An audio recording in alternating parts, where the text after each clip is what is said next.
Sir Francis Lovell is one of the many enigmatic figures closely associated with King Richard III, whose ultimate fate remains a mystery. A version of the story surrounding the best friend of England's last Yorkist king continues to inspire elements of modern horror films.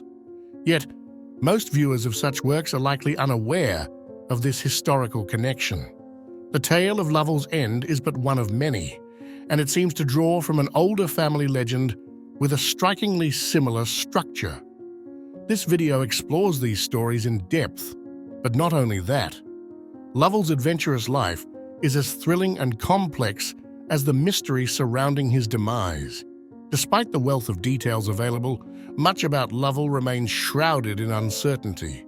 He is famously remembered as one of three figures, alongside William Catesby and Richard Ratcliffe, mocked in a scathing poem by Tudor supporter William Collingbourne in 1484. The lines, pinned to the door of St. Paul's Cathedral, declared, "The catte, the ratter, and Lovell our dog ruleth all England under a hogger." Lovell's nickname stemmed from his heraldic symbol, a silver wolf.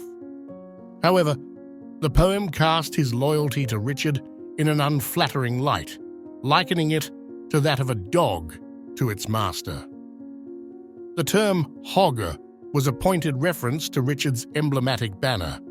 The king, understandably, did not find the humor in Collingbourne's verses. The poet was apprehended and executed later that same year. Lovell's rise to prominence was extraordinary.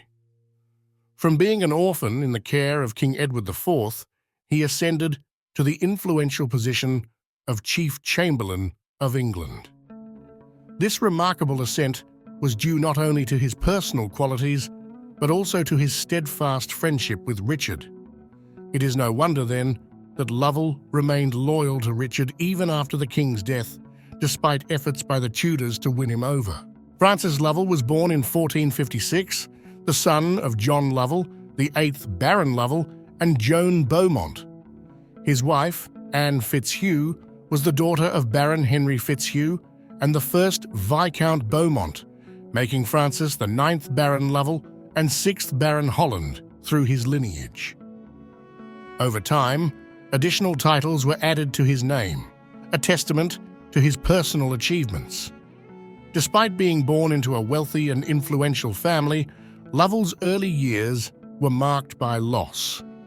His father died in January 1465, and his mother followed in August 1466.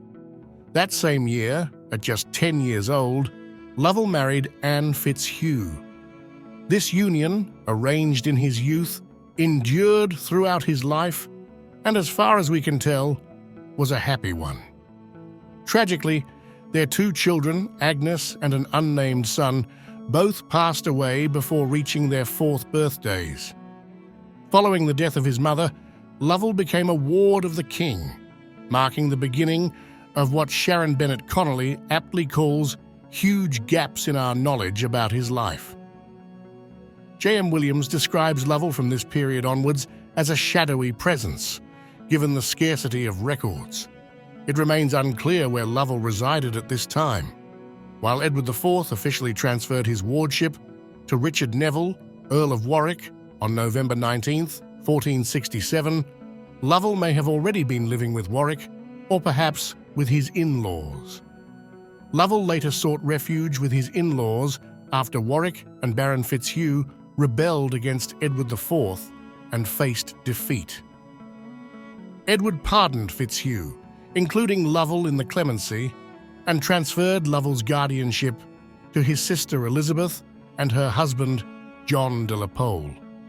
It is possible that Richard, Duke of Gloucester, later Richard III, interceded on Francis's behalf with his brother Edward IV. The two likely crossed paths during their time under the tutelage of the kingmaker Richard Neville at Middleham Castle. However, the precise extent of their interactions and the depth of their relationship during this period remain uncertain. While still a minor, Lovell, alongside his wife and parents-in-law, joined the Corpus Christi Guild in York in 1473. This affiliation places him in proximity to Richard, Duke of Gloucester, who was then rising to prominence as the governor of the north. Over time, Lovell gradually took control of his family estates, a process completed by 1477. Although it is no longer feasible to accurately estimate his income, it is certain that by 1483 he had become one of the wealthiest nobles in England. During these years, Lovell developed both a personal and political closeness to Richard. This relationship enhanced his status and influence. An example of his increasing importance is found in a letter from the Compendium of Stonor Letters. Written by Elizabeth Stonor to her husband William in 1478, it has been modernized here for clarity. My dearest and most honorable husband, I send you my warmest greetings and continually wish to hear of your good health and well-being, which I pray to God may long continue, bringing you all your heart's desires. Sir, I received a token from you through Talbot's, Lord Lovell's servant. As you instructed, I have sent tokens to Lord Lovell and his lady, ones I hope will please them. You should know that the Bishop of Bath has been brought to the Tower since your departure. Additionally, the wool ships are set to depart tomorrow, as far as I understand. I pray to Jesus for their safe journey. Goddard Oxbridge is also departing. Written in London, the 6th day of March, from your own wife, Elizabeth Stonor. This letter, written shortly after the execution of George, Duke of Clarence, makes no mention of that event, a detail worth noting in passing. Lovell's connection to Richard deepened further due to family ties. By the early 1470s, he had become related to Richard through his marriage to Anne Neville, whose father, Richard Neville, Earl of Warwick, was also Anne Fitzhugh's uncle. Lovell's political and military career also began to gain momentum during this period. In 1480, his name first appeared in the patent rolls as part of a commission of array, tasked with raising troops in Yorkshire to prepare for war with Scotland. He participated in the campaign and distinguished himself, earning knighthood from Richard at Berwick-upon-Tweed in August 1481. An interesting insight into the logistical challenges of this campaign comes from a letter Lovell wrote.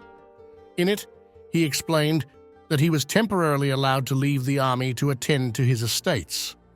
Writing to William Stonor, he provided a list of tasks for Stonor to oversee until his return. Lovell's rise was not solely due to his connection with Richard, but also his own abilities.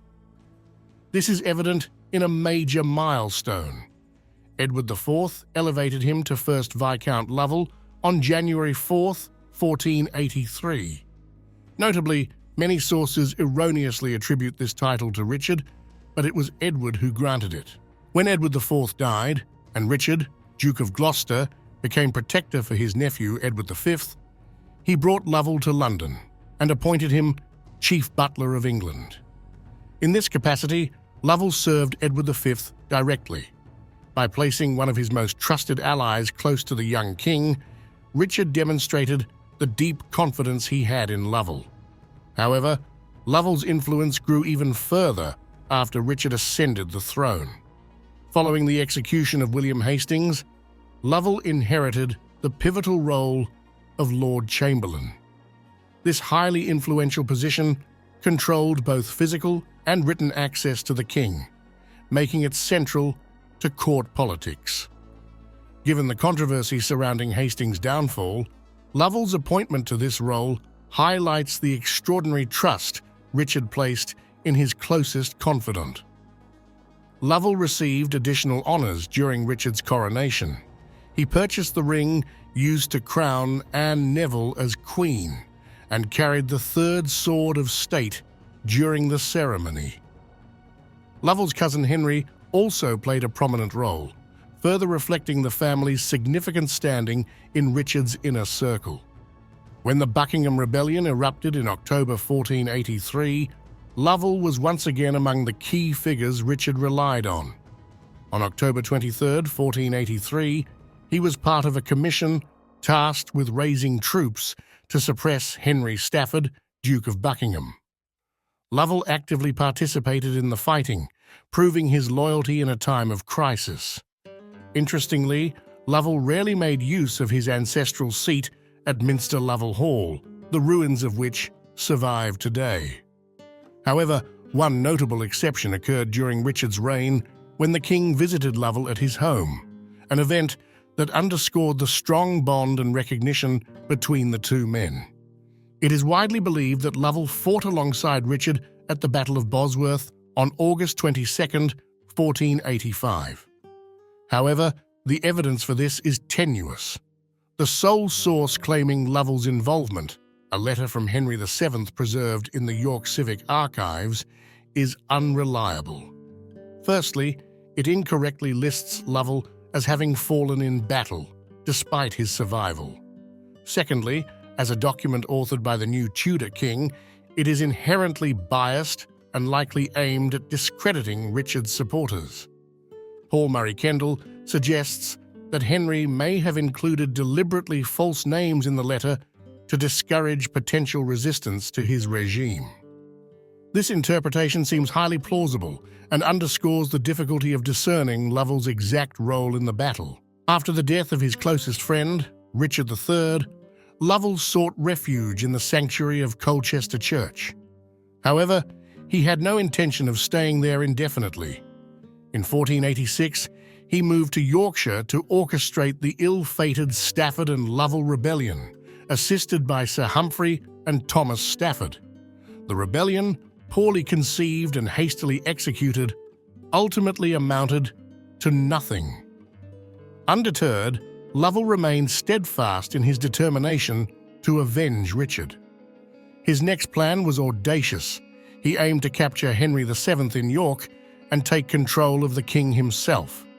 The plot came remarkably close to succeeding, but Henry's bodyguard intervened, preventing what could have been a catastrophic end to the Tudor reign.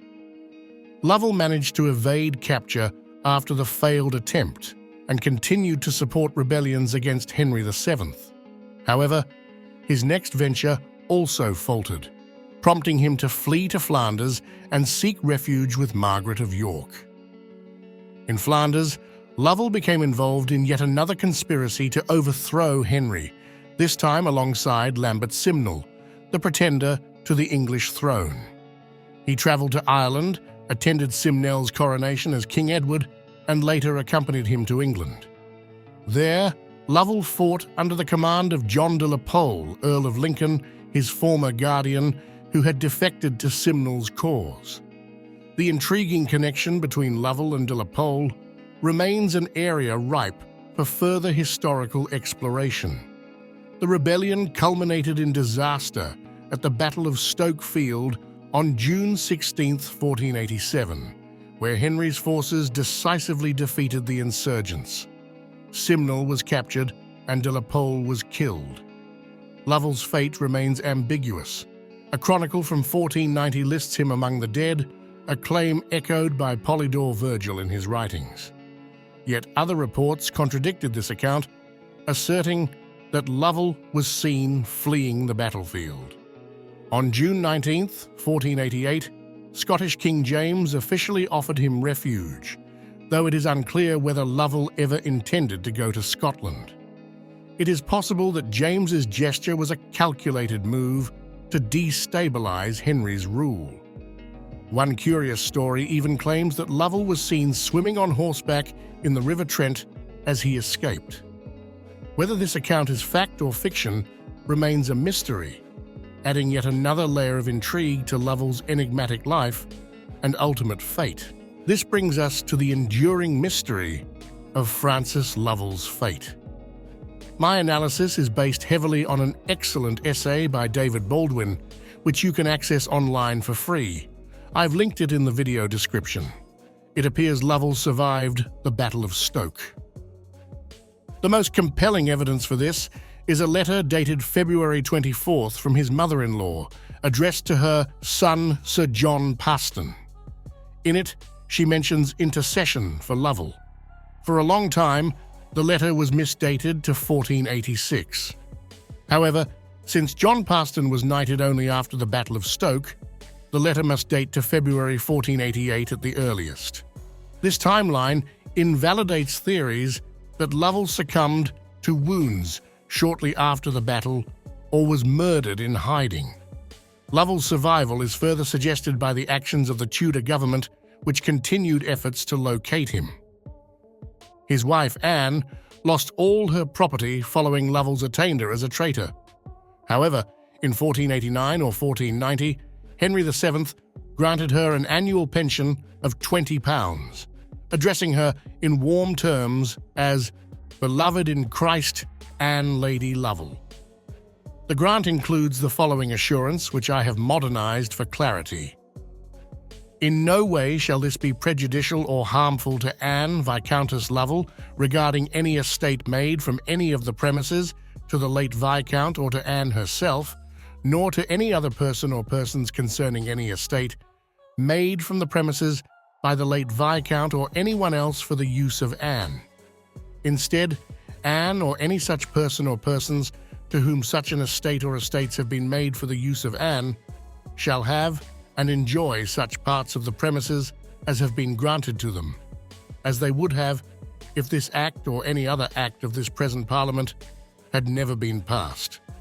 This language strongly suggests an offer for Lovell to come out of hiding, submit to Henry, and possibly regain his old position. However, Lovell never reappeared. By 1492, he was named as a creditor in the assets of a deceased individual, but by then, the Tudors apparently considered him dead, as they cited him as deceased as well. This assumption was partially reversed in 1495, when a second attainder was issued against Lovell.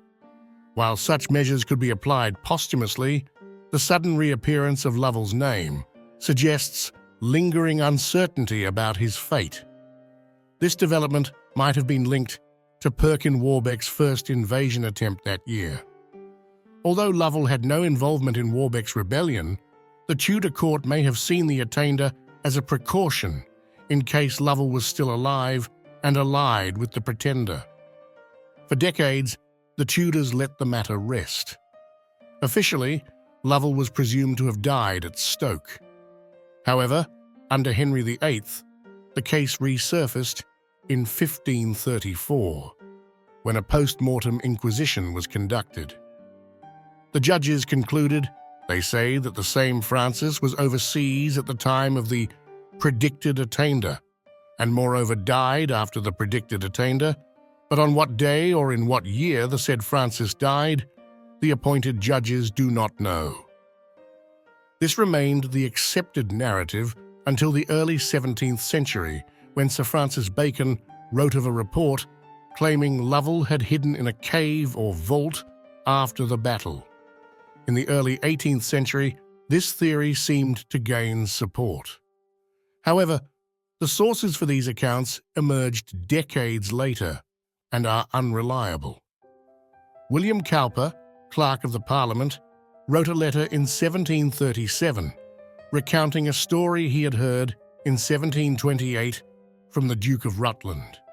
The Duke claimed that in 1708 a secret room was discovered at Minster Lovell Hall, now owned by the Cook family. Inside, a skeleton was found, seated at a table, surrounded by a book, pen, and paper. The family and others speculated that this was Francis Lovell. Another source, a genealogical history of the House of Iveri from 1742, added a macabre detail. Upon opening the room, air flooded in, causing the skeleton to crumble to dust, an image often cited as inspiration for horror films. However, this tale has significant flaws. First, the story bears striking similarities to the Ballad of the Mistletoe Bough Chest, a tragic legend long associated with Minster Lovell Hall. According to the ballad, a young bride playing hide-and-seek on her wedding day hid in a chest in an abandoned part of the estate. Unable to escape, she perished there, and her skeleton was only discovered years later. Second, several practical reasons undermine the likelihood that the skeleton belonged to Francis Lovell. Lovell rarely used Minster Lovell Hall and likely had little rapport with the servants whose cooperation he would have needed to survive there. The estate was almost certainly one of the first places searched by the Tudors. After Lovell's attainder, the estate passed to Jasper Tudor, one of Henry VII's staunchest allies, making it improbable that Lovell could have hidden there. For Lovell to survive on enemy-held property, he would have required secrecy and support, both of which seem implausible. But what do you think? Thanks for watching. Please like and subscribe to support my channel.